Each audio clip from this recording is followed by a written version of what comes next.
Baru-baru ini kami memimpin satu retreat untuk para pendeta dan keluarga mereka. Ada 380-an pendeta-pendeta dan keluarga mereka, kemudian dibagi dalam kelompok-kelompok. Di situ kemudian dari sinode dilaporkan, di sinode yang sangat besar di Indonesia ini. Dan mereka mengatakan, Pak, 40% pendeta-pendeta kami itu mengalami problem keluarga. 40%. 40% mereka mengalami problem keluarga. Termasuk diantaranya adalah perselingkuhan. 30% sudah mulai kehilangan banyak panggilan mereka. Bapak, Ibu, dan Saudara, kalau pendeta, kalau hamba Tuhan 40% sudah mengalami problem di keluarga, itu seperti gunung es sesungguhnya. Di bawahnya jemaatnya lebih banyak yang mengalami problem keluarga. Orang bisa hadir di dalam gereja seolah-olah di gereja nggak ada masalah apa-apa, semuanya rapi, semuanya manis kelihatan, tetapi sesungguhnya mereka ngerti ada persoalan-persoalan dalam keluarga mereka. Relasi hubungan mulai berenggang dan berjarak. Problem-problem yang tak terselesaikan begitu banyak. Sehingga problem ini yang membawa kehidupan bergairah spiritualitas keluarga mengalami ancaman yang serius di dalam kehidupan bergereja. Bukan masalah gereja didatengin berapa jemaat, bukan masalah khotbahnya ditata baik atau tidak, bukan masalah paduan suara dikemas dengan luar biasa, tetapi problemnya adalah ketika kita hadir, apakah kita merasakan bahwa sesungguhnya saya punya problem dan masalah yang harus datang kepada Tuhan untuk dipulihkan, dan keluarga harus dipulihkan karena itu concern Tuhan, untuk dipersembahkan kepada Tuhan. Karena itulah mumpung ada momentum baik ini, jangan katakan bahwa kita merasa bahwa saya baik-baik saja, saya dengan suami saya baik-baik saja. Biasanya ketika orang mengatakan saya dengan suami saya, dengan istri saya baik-baik saja, tidak butuh seminar itu, biasanya justru itulah masalahnya. Itulah masalahnya yang sesungguhnya terjadi. Kalau orang bilang jujur ya, saya mau ngomong. Nah biasanya selama ini mungkin tidak jujur, karena itu kenapa harus ditekankan dengan kata itu. Nah marilah kita bersama-sama menyadari, mungkin kita ada keterbatasan, siapapun kita. Walaupun kita hamba Tuhan sekalipun, kami punya keterbatasan. Karena itu marilah kita bersama-sama untuk menyatakan seperti Yosua mengatakan bahwa aku dan seisi rumahku kami akan beribadah kepada Tuhan. Kenapa Yosua mengatakan itu? Apakah Yosua tidak cukup baik? Apakah Yosua tidak cukup saleh? Ya cukup saleh, tetapi ia ngerti betul. Ketika umat masih dalam perjalanan ziarah di padang gurun keluar dari Mesir menuju tanah perjanjian, tiang awan dan tiang api Tuhan sangat jelas. Mana dan air dan burung puyuh dipeliharakan oleh Tuhan sangat jelas ketika kita berjuang dan beribadah dalam perjuangan-perjuangan itu. Bapak, Ibu, dan Saudara sekalian, banyak di antara kita ketika kita dulu masih berjuang dalam hidup, kita tuh kompaknya bukan main.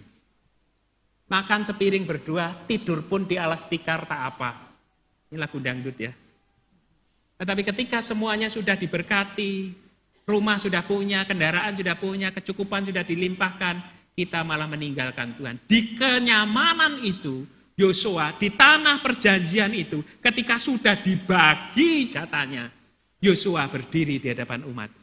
Pilihlah sekarang, karena cobaan tantangan makin banyak, justru di lingkungan nyaman itu. Dia berdiri dan berkata, tetapi aku dan keluargaku akan tetap beribadah kepada Tuhan. Beranikah kita di situasi yang nyaman sekarang ini, semuanya sudah oke, kita tetap berdiri dan mengatakan, aku dan keluargaku tetap beribadah kepada Tuhan. Dalam situasi yang tidak mudah, saya yakin tidak mudah untuk mempertahankan pernikahan, mempertahankan keluarga sampai puluhan tahun. Ada banyak kisah, baru saja menikah beberapa hari sudah mau bercerai. Itu kenyataannya. Ada banyak pernikahan muda yang berakhir dengan perceraian. Bahkan mereka belum punya anak, sudah bercerai. Kondisi sekarang tidak mudah, situasinya sangat tidak mudah. Terlebih lagi sekarang banyak reuni-reuni, dan itu difasilitasi dengan gadget. Sehingga kalau reuni zaman dulu kita ya sudahlah ketemu waktu itu, sempat teringat CBLK, Cinta Lama Kembali Bersemi, ya hanya waktu itu saja, tidak berlanjut. Tetapi karena sekarang ada WhatsApp, ada Line, begitu bisa video call, itu bisa berlanjut dan bersambung. Ceritanya bisa bersambung dan seperti film saja yang diputar. Itu membuat kita tidak mudah untuk bisa mempertahankan keluarga. Mempertahankan keluarga saja tidak mudah. Kalau sekarang tantangannya pada kesempatan minggu hari ini di pembukaan Dwi Pekan Keluarga, dikatakan kita membawa keluarga kita menjadi keluarga yang berkenan kepada Allah. Jadi plus, kalau mempertahankan keluarga juga tidak mudah, ditambah menjadi keluarga yang berkenan kepada Allah. Tetapi menariknya kita punya ayat mas yang bisa kita bawa pulang dari Ibrani 4. Sebab itu marilah kita dengan penuh keberanian menghampiri. Sekalipun kita punya dosa, punya kelemahan, mungkin pernah selingkuh dan lain sebagainya, jajan di luar. Marilah kita dengan penuh keberanian menghampiri tahta kasih karunia.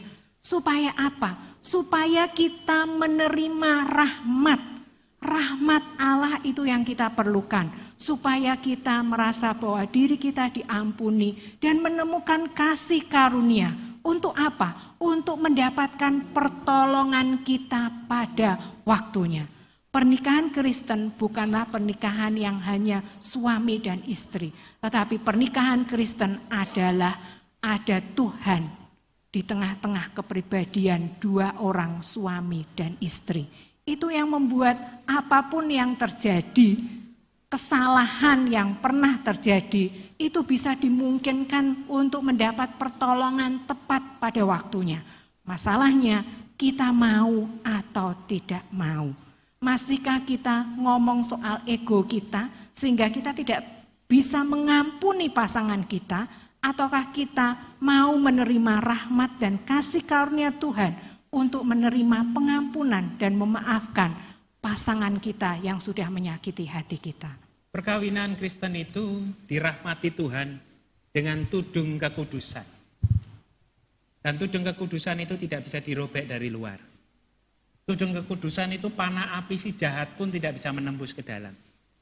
Tetapi tudung kekudusan itu bisa dirobek dari dalam. Yang merusaknya adalah kita yang ada di dalam, yang merusaknya sendiri. Sehingga panah api si jahat bisa masuk ke dalam. Bahkan rahmat Tuhan itu, pintu dalam kitab Wahyu, Tuhan mengetuk pintu karena grendelnya itu hanya ada di dalam. Tuhan bisa masuk kalau kita bukakan dari dalam. Tuhan gak mau masuk asal nyelonong masuk. Itu berarti apa? Dari dalam kesepakatan hari ini menjadi sangat penting. Ketika kita sudah robek tudungnya, maka biarlah kita undang Tuhan. Cari rahmat Tuhan. Sebab itu datanglah dan carilah rahmat Tuhan agar engkau menemukan kembali. Agar tudung itu terlindungi kembali. Sehingga Tuhan ada masuk dan makan bersama-sama dengan keluargamu. Jikalau itu yang kita kerjakan, itu adalah bagian yang terbaik yang Tuhan inginkan dalam hidup kita. Jangan kita menyatakan bahwa saya oke-oke saja. Tidak ada masalah dalam hidup. Sesungguhnya kita tahu persis problem persoalan kita itu apa. Ya, karena itu sekali lagi Tuhan bukan menjadi pilihan pribadi, tetapi pilihan keluarga. Bagaimana kita belajar dan bertumbuh bersama-sama sebagai keluarga. Kalau dulu rasanya kita ya sebagai kepala keluarga atau ibu rumah tangga yang aktif melayani, ya cukup dengan saya sajalah begitu. Sekarang marilah kita ajak seluruh keluarga kita untuk bersama-sama belajar dan bertumbuh bersama melayani Tuhan, menjadi keluarga yang berkenan di hadapan Tuhan. Kita perlu membangun identitas keluarga Kristen sebagaimana yang Tuhan inginkan. Bagaimana kita membangun identitas itu dengan landasan firman Tuhan. Lalu dengan sungguh menguatkan pada nilai-nilai dan panggilan visi keluarga. Lalu interaksi di antara keluarga akan mengalami proses pertumbuhan. Makin lama makin dewasa, makin lama makin bertumbuh. Dan itu tidak mudah. Semua memerlukan proses membangun identitas keluarga yang kita hendak persembahkan kepada Tuhan sebagai persembahan yang hidup, yang kudus, dan yang berkenan kepada Allah. Paling tidak diperlukan 3P untuk membangun yang namanya identitas keluarga itu. P yang pertama adalah pengalaman, tentunya ini pengalaman iman. P yang kedua adalah peraturan, bagaimana nilai-nilai firman Tuhan itu betul-betul kita tegakkan. Dan P yang ketiga adalah panggilan, bagaimana visi hidup dalam keluarga kita betul-betul kita upayakan untuk kita raih.